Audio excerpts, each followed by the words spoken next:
ओडिशा इतिहास रे लेखा होईछि स्वर्णिम अध्याय। ओडिशार भित्तिभूमि जोगाजोग शिक्षा स्वास्थ्य और रेल विकास क्षेत्र में जोड़ी होईछि आउ एक फर्द।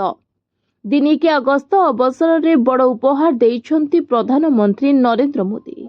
जय जगन्नाथ कही भाषण आरंभ करने सह दिनिकिया गस्तरे आसी ओडिशावासींको मन जिणिबाकु भरपूर प्रयास करिछन्ति मोदी। ओडिशा को मोदी को बड़ उपहार 47,600 कोटीर प्रकल्प भेटी देइछन्ति मोदी। राज्य सरकार को 2 वर्ष पूर्ति समारोह रे जोग देबा अवसर रे ओडिशा पाई भंडार खोली देइछन्ति मोदी।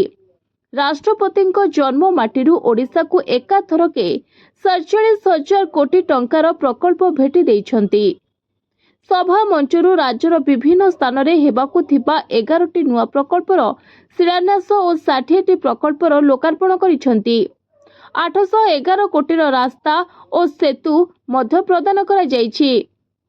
10 जिला को 24टी अटल बस स्टाण्ड, 8टी जिलार 9टी स्थान रे ऑटोमेटिक टेस्टिंग सेंटर, 530 कोटीर सुदृढ़ परिवहन और गमनागमन व्यवस्था, 726 कोटी टंकार रेल प्रकल्प, रायरंगपुर स्पोर्ट्स कॉम्प्लेक्स, 25,000 कोटीर बीसीजीएसएल कोल गैसिफिकेशन प्रकल्पर शिलान्यास, 17,000 कोटीर उन्नत विद्युत शक्ति भित्तिभूमिर भित्तिप्रस्तर स्थापन। तेबे कथा दे कथा रखिथिबारु मोदी को हृदयरु धन्यवाद जणाइछन्ति मुख्यमंत्री। Bureau report, voice of Odisha live.